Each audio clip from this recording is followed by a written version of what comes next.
Good morning, Chavra. I think I could see everyone, right? Look at that. It's a miracle. The first of the many miracles for today. Okay, good morning. First of all, just a very brief introduction.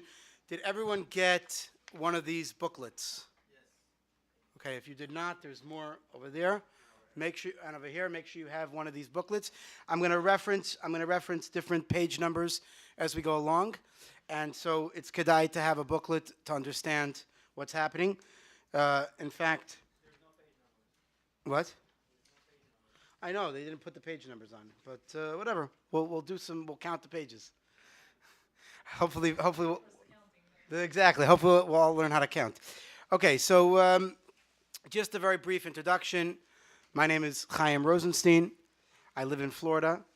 I have a degree in finance that I got after my chasana from Touro College, and I serve as the chief financial officer of a law firm, as well as I've been counseling people in everything from budgeting to where to park your next million for the last 15 plus years or so. I like challenges, so please challenge me. Baruch Hashem, Bli Ayin Hara, I have yet to find a challenge that didn't have a solution. And if you have the first million, let me know. Okay. We're going to go through a lot of different points here. Obviously, time is limited.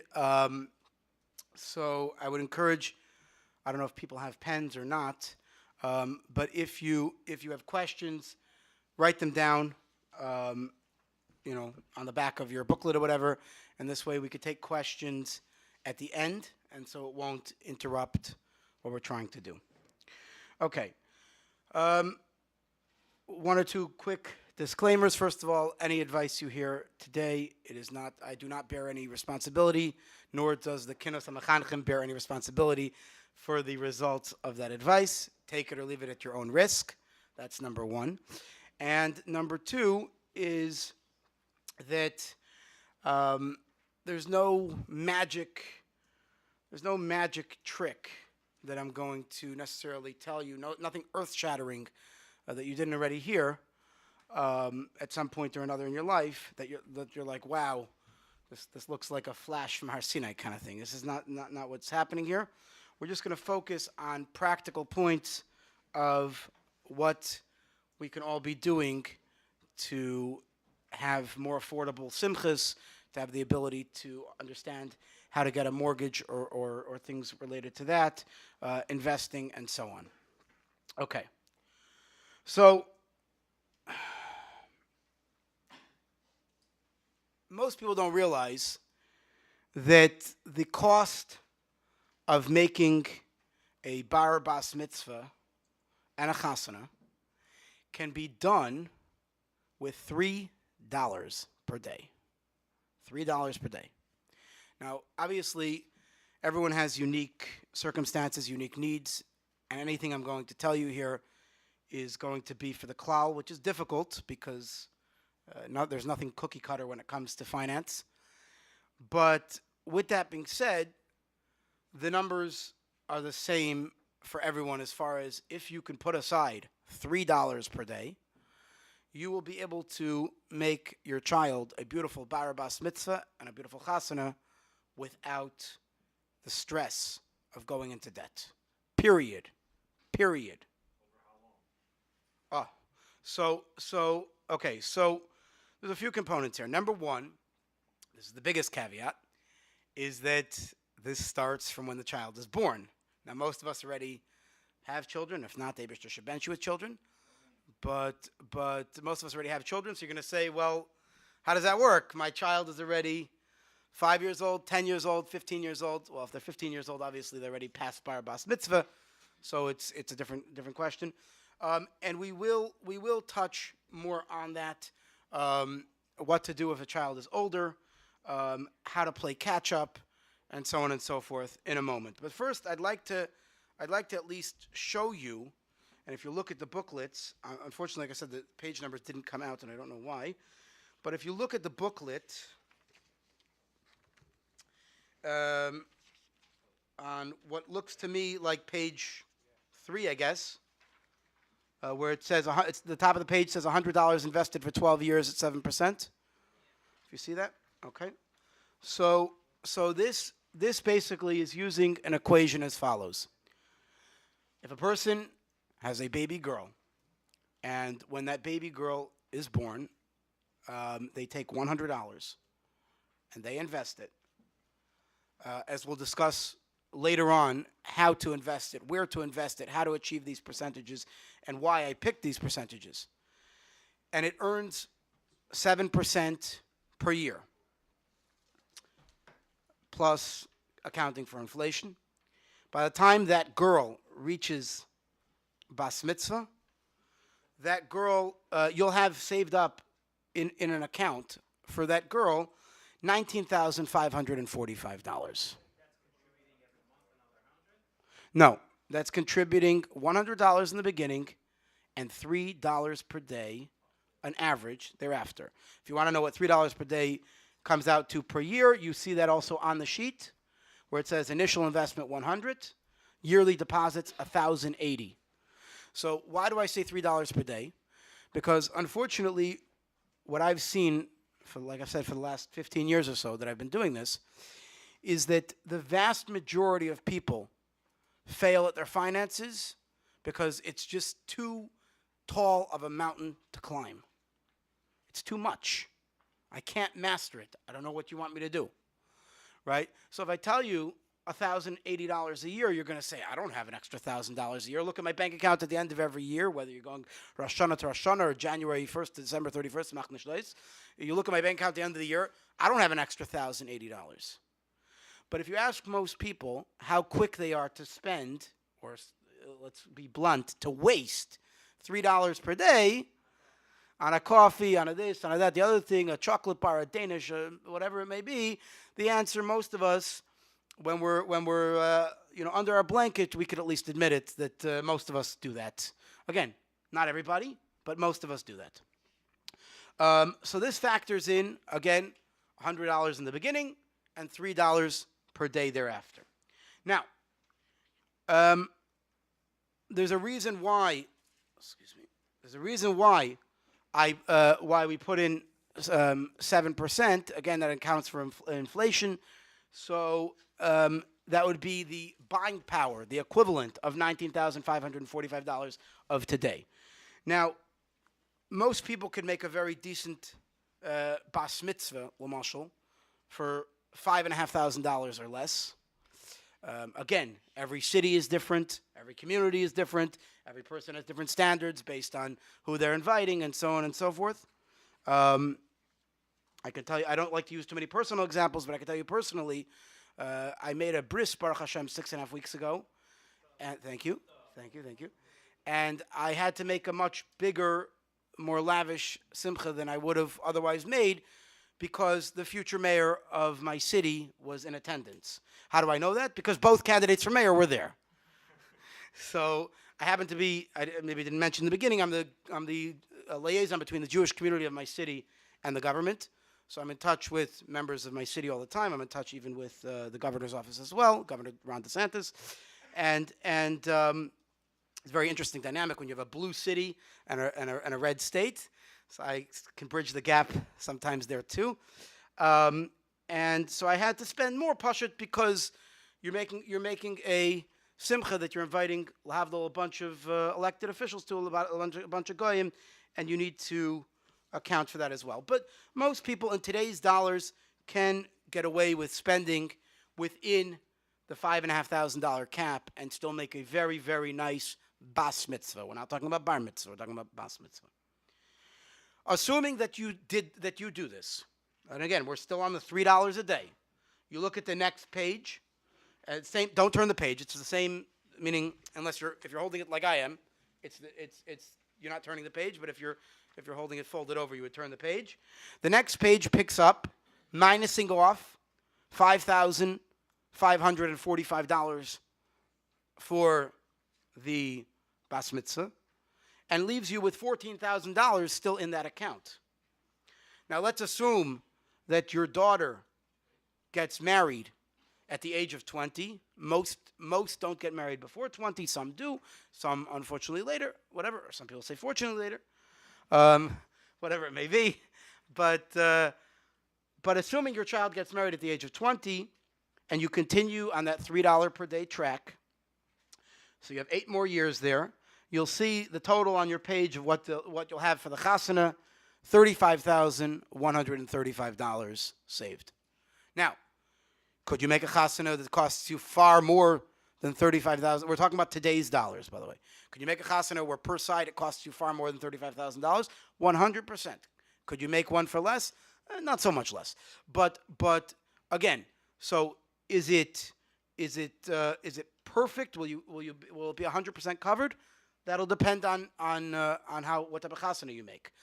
But with that being said, you will definitely have a large dent towards the wedding. So even if the wedding is going to cost you $40,000 or $45,000 per side, you're instead of going into chayvus, instead of going into debt of $40,000 or $45,000, you're only having to come up with another $5,000, $10,000 that you did not anticipate.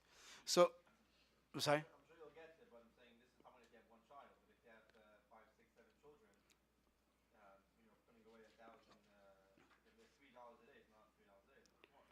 Correct. 100%. That is true. So, for example, if you have 7 children, then putting away $3 a day is really putting away $21 a day. Correct. 100%. It is true. Which is basically a salary. Now, the other component you have to remember is like this. Obviously every yeshiva, every cheder does things differently. But to answer to your point, if you feel like by child number 2, 3, 4, v'chulu, Hashem shebench us all with large families, you can't afford it. I can say what I'm about to say because Baruch Hashem, they're doing a separate workshop right now for the administrators. Go to your administrator, whatever capacity they may be, Manal Gashmi, v'chulu, and tell them I need a raise. Tell them I need a raise of $3. I need a raise of $3. You're gonna be cheap on me for $3. No, you don't have. You're not having all 7 children all at once. You're having them. So the conversation is staggered. It's happening every year and a half, 2 years. V'chulu. It's not a conversation all at once. So every time you have a baby, you're gonna say, "I need a raise of $3." How would you avoid paying taxes when you pull out the money? Okay, so we're gonna cover taxes soon because we're not holding there yet. Isn't 7% high, and then this doesn't have inflation on the? So again, we're gonna cover that. We're gonna cover that as well. This is why I'm encouraging. Let's do questions afterwards because I want this to flow. And believe me, if it flows, we can dedicate. Someone has to keep track of the time because I'm not wearing a watch and my phone is in my pocket. But believe me, if there's time, we'll dedicate some time for question answers. So please write down. I don't know if people have pens, but write down or type it into your phone questions, and this way we can get to everyone's questions. Believe me, at the end. Okay. Now, no one ever said this is easy to do. If it were easy, then you're doing something wrong. But it's attainable. The key here is it's attainable. It's the idea of kikar ve'lacha. It's a number that most people, if they put their mind to it, could achieve. Exactly. Yes, exactly. It's much better than all of a sudden having a $40,000 expenditure. Okay. So now we have it. Now we're going to turn the page, and we're moving on to your boys. $100 again. Now you're going to ask me where you're getting that $100. You're making you're making a shalom zacher. You're making a bris, perhaps even a pidyon haben, although that you're only going to do one time.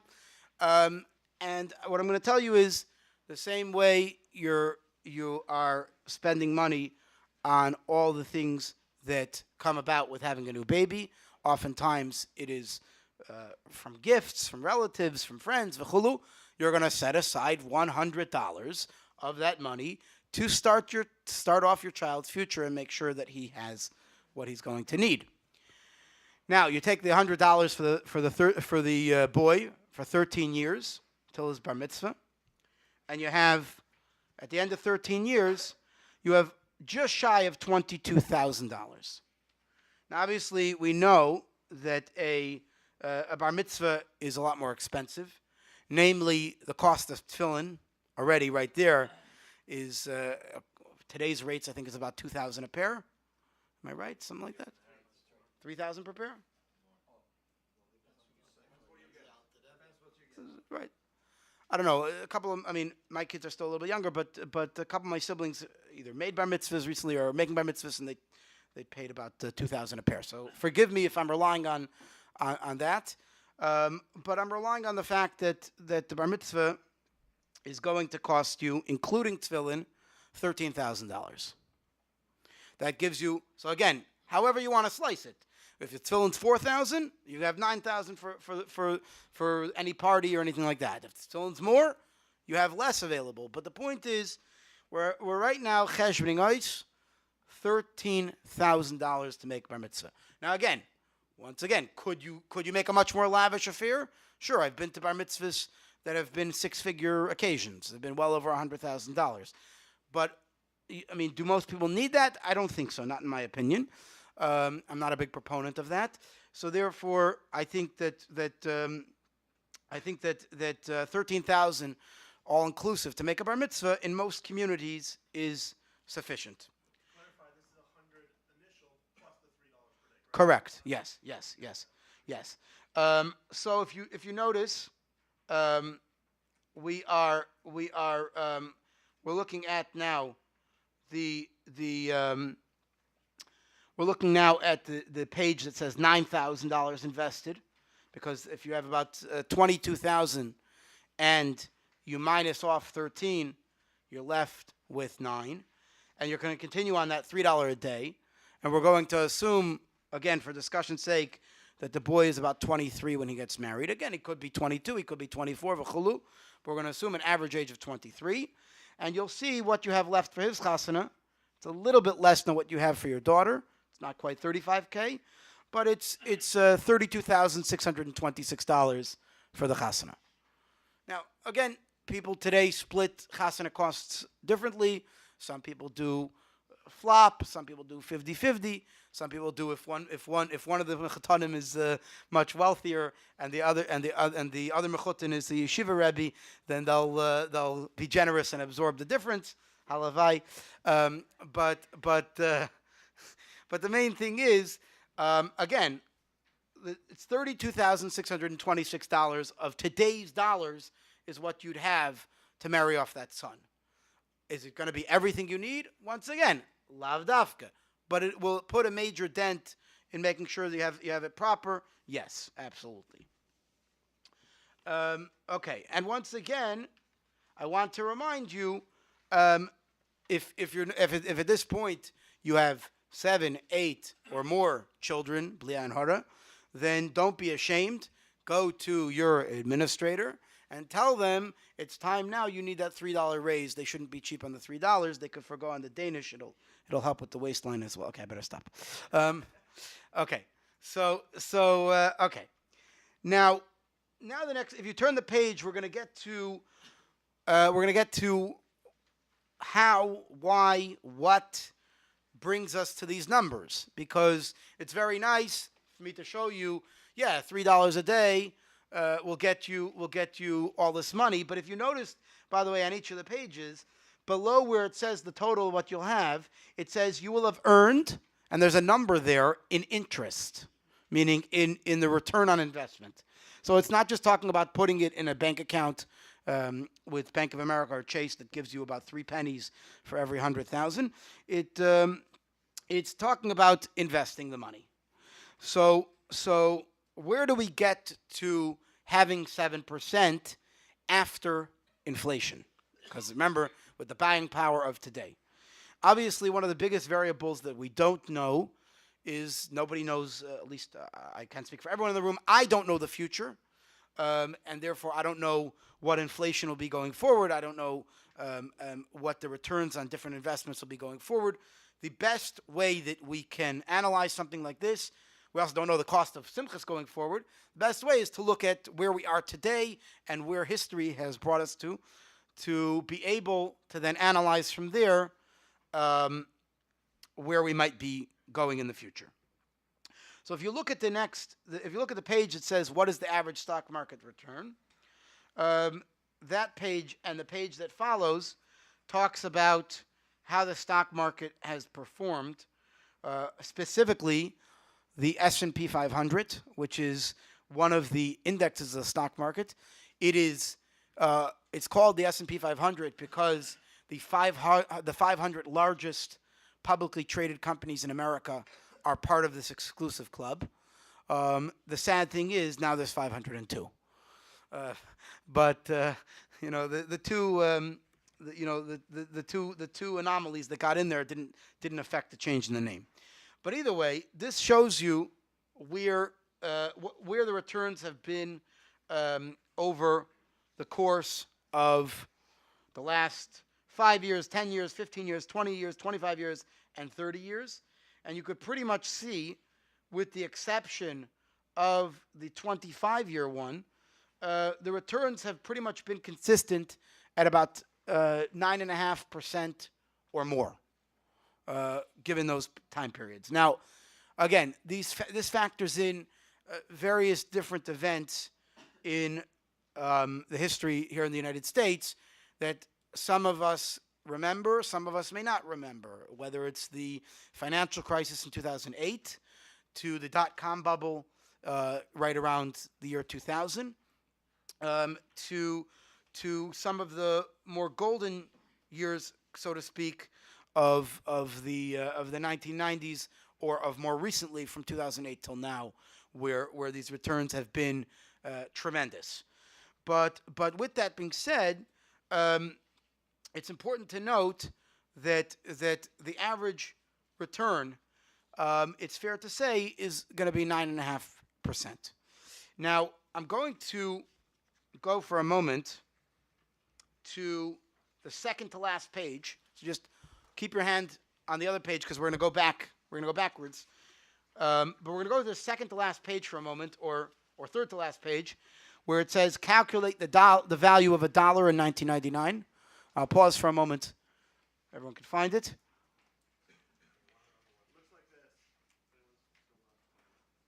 And this shows us what inflation has been for the last 25 years. Inflation for the last 25 years has been 2.54%. 2.54%. That includes the hyperinflation that we've seen in the last couple of years since COVID, where we've seen inflation rates of 5, 6, 7% or more. Including all that, if you look at, because some years inflation was pretty much stagnant, so the inflation rate on average for the last 25 years is 2.54%, which means if you look at the return of the stock market, the S&P 500, which means it's not, you don't have to start mutzing sich with figuring out, what stock am I investing in? Because I'll explain to you later on how to invest in the S&P 500, where you only have to look at it, once every few years. You don't have to pay attention more often than that, and maybe not even then. So, with that being said, you're talking about an average return of 9.5% in the stock market. You're minusing off the be'erich 2.5% of inflation. Again, assuming that inflation for the next 25 years is similar to how it was the past 25 years. And again, being mindful of the fact that part of the past 25 years it was very high.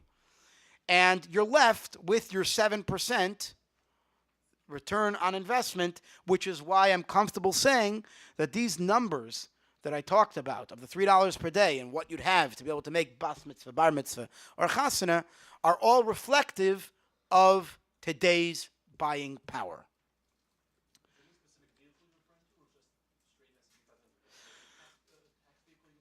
Right. So there are different accounts, and we'll talk about that more towards the end. Okay. So we'll go over that. We'll go over that soon. Okay. Moving along, we're turning the page now, where it should say at the top of the page, "Let us show you the easy way home." Now, there's something interesting that I perhaps forgot to share in the beginning, but I'll share with you now. I don't sell any products. Generally, when I meet with people, whether it's in person or on Zoom, etc., they pay me for my time. I don't sell products. The reason why I don't sell products is because I don't want to be clouded by wanting to sell you and sell you and sell you some more. Right? I want to make sure that my judgment is able to focus on what is best for you and for your family, and customized to that, because obviously every person's circumstance is different. Now, when it comes to certain things, obviously you need different types of professionals.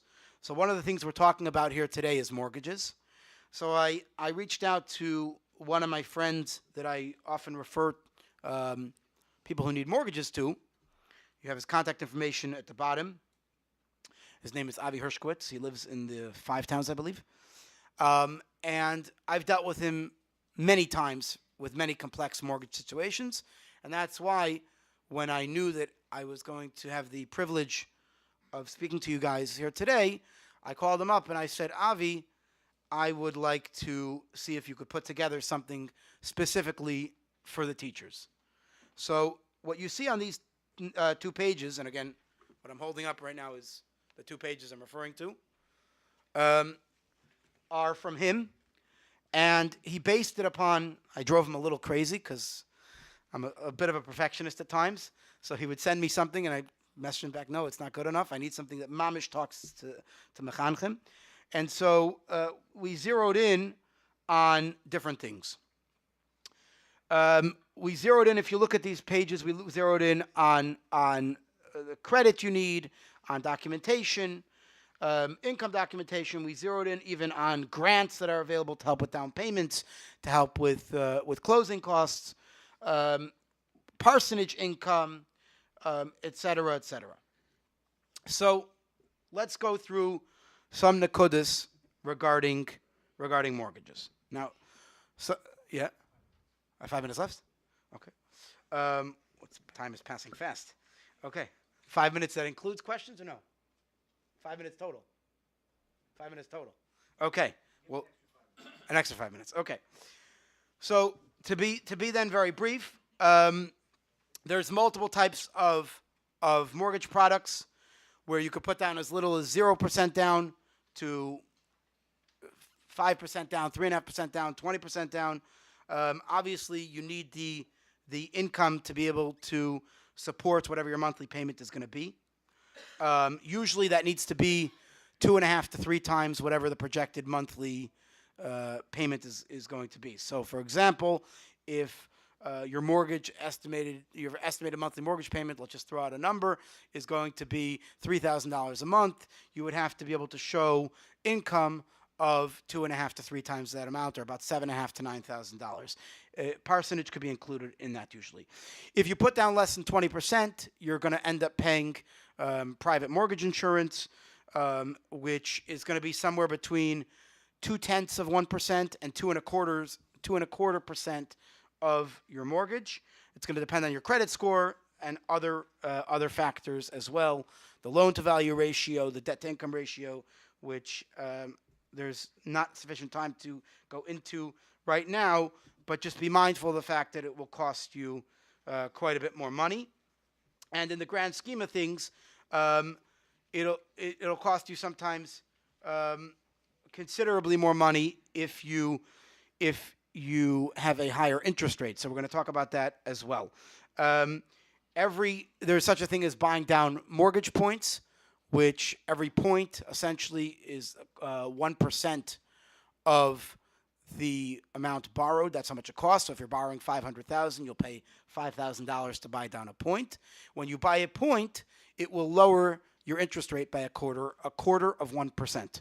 That might sound insignificant, but let me tell you, it comes out to be, it could be on a $500,000 mortgage, that could be a $30,000 difference right there. So pay $5,000 today, but you're saving quite a bit of money. Over a course of 30 years, yes. Which comes out to be about $1,000 a year. So you've paid yourself back in about 5 years, and the rest is free money. Now it's not. It's not. Let's take questions at the end, please. It's not. It's something that's not shavel chol nefesh. I do not always recommend that a person should buy down points. It really depends on the situation. Very quickly, moving along to credit. Your credit matters. Your credit. We don't have a page on this. The next page is actually here. Are going through. I purposely put this in the booklet. There's and there's a website at the end of it, but there's basically different teacher home buying programs that you're going to want to know about, because if whether you're using my friend Avi as your mortgage broker, by the way, if you mention my name, I'm sure he'll give you a little bit of a rate discount as well. You could tell him I told you that, so this way it'll hold him to it. But besides for that, any mortgage broker that you're going to speak to, make sure, because you're a teacher, speak to them about what products may exist for teachers as well.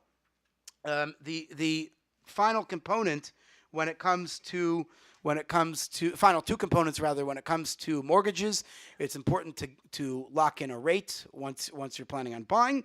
It's also important to make sure that you have decent credit. Again, I could spend a ton of time talking about credit and how to rebuild your credit. The biggest shocker for most people is one of the ways to build credit is open credit cards. But pay them back every month in full. Another component is don't spend more than 30% of the limit on those cards. And then, again, repay them in full before they're due, and you will have amazing credit. I don't like to share too much personally, but I know that when I was shopping for a mortgage, I shopped around quite a bit, because when you shop for a mortgage, from when the first mortgage broker pulls your credit, you have 30 days that any additional mortgage broker that pulls your credit, it will not adversely affect your credit report again and again and again. So most people spend more time shopping for mattresses than they do for mortgages, which is pretty silly, but it's true. And so I know that when I shopped around for mortgages, I spoke to one fellow, and I told him his rate is too high. And he says, "What, do you have a credit score of 800 or something?" And I said, "Yeah, I do." So he said, "Oh, okay." Yeah, I didn't use him. Okay, either way. Last but not least, this is something that, last but not least, with regards to touching on tuition, before we talk for a brief moment about investing, is that the Trump administration passed in 2017 an allowance for college 529 plans to extend from just being for college to also include K through 12 schooling. Many states have opted out of it, but it's kedai to look into each person in their own state to see if that is possible, because a lot of times you can get a tax write-off for money. If you do have to pay schar limud, you can get a tax write-off of up to $10,000 per child per year by contributing money in there. We'll pause for a moment now. We'll take questions and answers after just these brief announcements, so that if anybody wants to go to another session, they can go. The next session starts in 5 minutes. Okay, so very What are the quickly, next sessions? the next session is Cognitive Candy with Rabbi Rosenblum. That's going to be in the Hudson Room. The Hudson Room is upstairs. Rabbi Brown, Ask the Rav, is also upstairs in the Hudson Room. I'm sorry, in the salon. Strategic Game Changers that can revolutionize your schools. Fundraising effort with Rabbi Cohen is downstairs in the plaza, Plaza 1-4. And that's going to be to your left, downstairs. And then Powerful Chinuch Lessons from Occult Busting Family with Rabbi Shia is also downstairs in the plaza, and that's to your right, Plaza AD. So if anybody wants to go now, before you leave, remember the exit tickets. They're outside by the today's where the resource fair is. So make sure to fill those in and to deposit them in the boxes nearby. And checkout is at 11 o'clock this morning. So if you still haven't checked out, bring your stuff to the room that you left your luggage in, right near the lobby when you walk in. And that's where we're going to keep the luggage until it's the end of the program today. Keys have to be given back.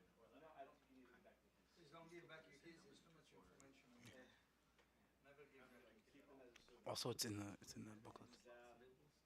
I don't know. I didn't even see the paper yet. For questions and answers, if anyone wants to stay, we're here. Okay, so yes, Yashikoyach.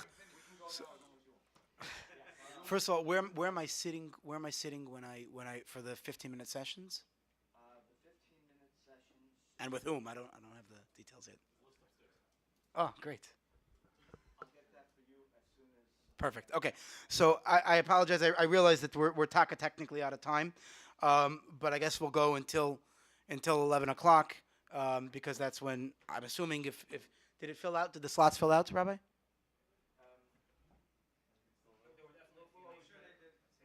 pretty full. When It was full. It's full. As of this morning, it's full. I didn't look at I'll find out. Because if they, I mean, obviously if they filled up, I have to be 11 o'clock with whoever. Okay. Yashikoyach. Okay. So the crucial point over here, where and how to start investing, because obviously everything pretty much that we focused on, whether it's the bar mitzvahs, vas mitzvahs, the chasanas, again, besides for the mortgages, but even it ties into that as well, where and how to start investing. So again, I don't make commission off of recommending, mamish specifics. But if I were you, I would start with opening either a Fidelity or Vanguard type of account, meaning an account with a discount brokerage, they're called. By the way, the reason why they're called discount brokerage doesn't mean they're giving you discounts. It means that you're not paying someone to sit full time and manage your investments. You can go and do your thing, and they just charge you a very small fee. So obviously, the final page of the booklet, I believe it is, is what I call a bit of a resource page. The first thing there is the website I used to come up with the inflation figures and the calculations for the $3 per day. But the two links that are below that are about the 529 plans and different types of trading accounts. Again, I just picked Fidelity out of a hat. They're not paying me to do this. And while we're on that page, the last link over there is about the teacher's mortgage products, because I did not include all 10 in this booklet. It would have been a 50-page booklet, and that would have been too much. So I just included a couple of pages of it to kind of get you excited, and this way you can look beyond from there. But what I would recommend is as follows: you start an account with a discount broker, and you basically would want to invest in what's called an ETF. An ETF is, most people, I imagine, have heard of mutual funds. So ETF is basically essentially a lower cost type of mutual fund. It's essentially a basket that mirrors the performance of a specific collection of stocks or a specific industry of stocks, and so on and so forth. So, L'mashal, there are ETFs that track the performance of the S&P 500, which is what we used in our discussion today. Or there's ETFs that track the performance of airline stocks, right? Now, most of us want to focus on chinuch. We don't want to focus on stocks. So, I would recommend, again, at your own risk, starting with opening up an account. You open an account with one of these brokerages, and you select an ETF that tracks the S&P 500. And the reason why I recommend that is because it's diversified over 502 companies. So even if one company is doing a little bit more schwach, the other company, balances it out. And the returns in the S&P 500 have been phenomenal over the last decades, as you can see. There's also ones that track other Dow Jones, the Nasdaq. I can give you, if you want to write down the specific code that you're going to be searching for. You're going to look for S&P 500. It would be SPY. If you're looking for Dow Jones, it's going to be DIA. And if you're looking for the Nasdaq, specifically on Fidelity, it's ONEQ is what you're going to search for. Instead of having to search and search and search, when you're looking, once an account is opened, you'll see trade, click trade, and you type in those letters, and it'll pull up right away what it is. The cost to you is usually less than 0.25% per year of whatever is in there. So meaning if you have $100 in there, you're going to pay about 20 to 25 cents per year for them to host the account for you, and that's it. Vesulay. So it's a negligible amount. Now, obviously, again, even once it reaches Mitzvah Hashem large amounts of money, it's not like the percentage rises. You're still paying. Again, it's the reason why I say less than 0.25% is really some of them are even less than 0.2%. But depending on exactly what you choose, I don't want you to feel misled in that. So I would recommend you start by opening that account. The beautiful thing with a lot of these accounts is that you can set up that it pulls from your bank account in whatever intervals you want it to do. So you don't have to be actively doing anything. You could have it pull from your bank account the $3 per day daily, obviously again per child. You could have it pull weekly by. Sorry, now it's 11 o'clock. Oh, it's 11 o'clock. Okay. You could have it pull weekly, bi-weekly, monthly, v'chulu, v'chulu, v'chulu. I personally would recommend that you do it in shorter intervals because when you wait for it to be monthly, it's a much bigger chunk of change, and it's much more painful to make sure that it actually could be covered. That's why the focus was on the $3 per day. Now, obviously, again, one component that I want to just circle back to before we take questions is that the numbers we used are factoring in a child that's mamish being born now, but it doesn't factor in the children that have already been born. When it comes to children that are already older, obviously, we need to put away more, and sometimes that's not so possible. Once again, I encourage you to ask your administrators for raises to help cover that, because as there was a famous line from Albert Einstein, a good Jewish boy, who said, "The only power greater than nuclear is the power of compound interest." So this is money that's being made for you while you sleep, while you teach, while you eat, while you fabring, whatever you might be doing, it's money being made for you.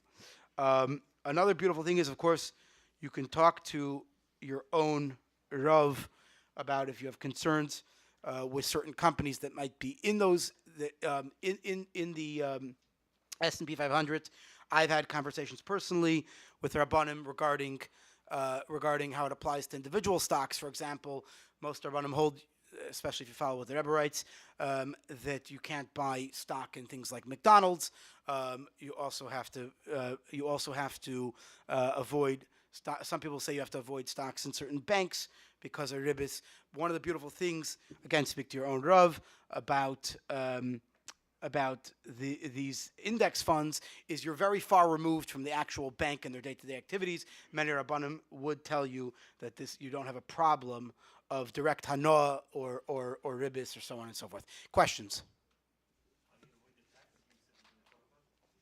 How to avoid the okay. So the question was how to avoid the tax when you pull it out. So al regel achas, you're either using after-tax money, so the taxes on it would be a capital gains tax because they sat for many years. Capital gains tax is much lower than income tax. For many mechanchim, I would venture to say capital gains tax is probably zero, but that's going to be specific already. Yeah. Capital gains is on the interest. Yeah. It's an entirely different cheshbon. Anytime you hold in a stock or an investment in the stock market, or a building for that matter, real estate, for more than 12 months, it's a capital gain. You would think about it when you pull it out.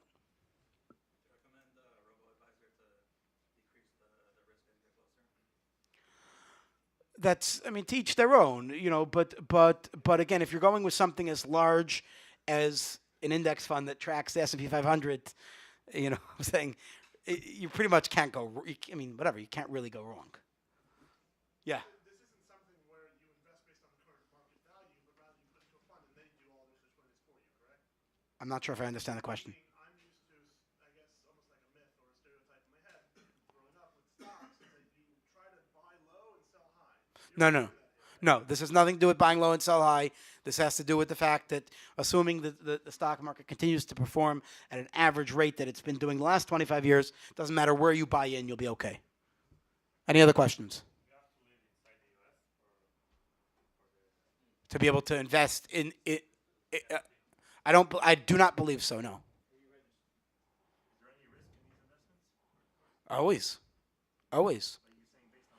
Again, it's the lowest, meaning it's the lowest type of risk that, I mean, risk and reward always go hand in hand. So obviously in the financial world, you want to know what the lowest risk investment is. It's U.S. Treasuries, because if they default, the whole dollar is worthless. So it's all toilet paper anyway.